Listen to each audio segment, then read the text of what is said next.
ini Maqam Imam Jalaluddin As-Suyuti. Beliau lahir di Asyut, salah satu kota di Mesir ya, namanya Asyut ya. Pasti kita sudah mendengar daerah Asyut. Beliau mengatakan kakek buyutku itu seorang pembesar thariqah di zamannya.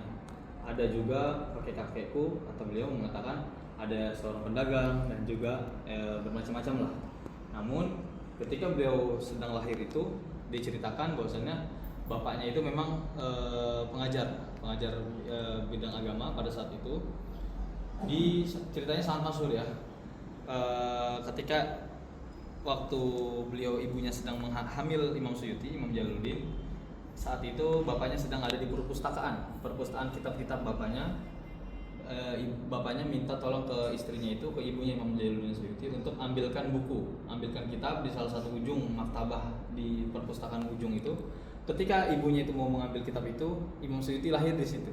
Maka beliau dapat dibilang oleh orang saat itu Ibnul Kutub, anak yang lahir di antara kitab-kitab itu. Memang ada ulama ataupun sudah dilihat dari kecilnya kelihatan gitu kalau Imam Suyuti ini nanti kelak besar akan menjadi imam besar ya, seperti itu. Nah, beliau mengatakan di salah satu karyanya aku menulis ya, bilang karyaku sekitar 300 beliau 300 kitabnya, 300 karyanya. Murid-muridnya ada yang mengatakan karya beliau 400, 500 dan sudah tersebar.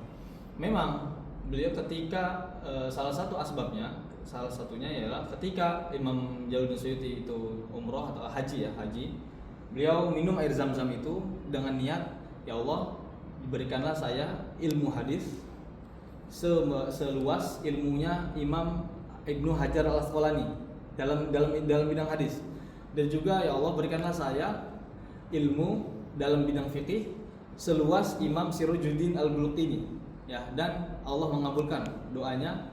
Di kemudian hari beliaulah mahir di bidang fikih, mahir di bidang hadis, di bidang-bidang semua, mutafannin ilmunya banyak, di faraid, kemudian di mantik. Memang beliau mengatakan agak ada merasa kesulitan ketika belajar mantik dan matematika. Semua ilmu hampir beliau kuasai. Bahkan salah satu syarat ataupun syarat sebagai sebagai mujtahid mutlak, beliau sudah mencukupi syarat-syarat itu. Beliau mengatakan sebenarnya saya sudah tercukupi syarat-syarat saya jika ingin menjadi mujtahid mutlak. Mujtahid mutlak itu seperti Imam Syafi'i, Imam Malik dalam bidang fikih ya. Namun beliau tetap saya ingin masih bertaklid kepada Imam Syafi'i. Maka beliau dalam fikih bermadzhab Imam Syafi'i, bertaklid kepada Imam Syafi'i.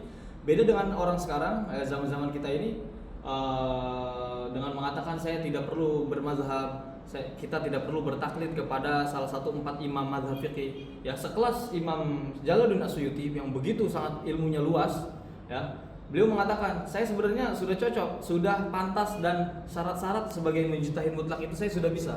Namun saya tetap bertaklid kepada mazhab Imam Syafi'i ya, itu sekelas Imam Suyuti. Apalah kita sekarang ini ilmu kita belum seluas Imam Jalaluddin Suyuti, namun tidak ingin bermazhab ya, tidak bertaklid kepada 4 mazhab seperti itu. Nah, kemudian juga beliau lahir di Mesir dan wafat di Mesir lah ya. Singkatnya banyak sekali karya-karya yang beliau tulis.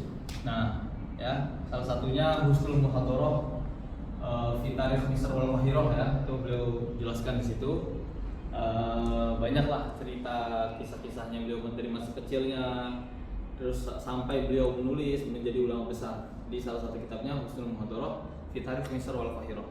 Nah, seperti itu. Hari ini kita berziarah, alhamdulillah, masya Allah, Imam Jalaluddin Suyuti. Saya sangat kagum dengan beliau karena banyak sekali karya-karyanya yang bisa kita nikmati hari ini.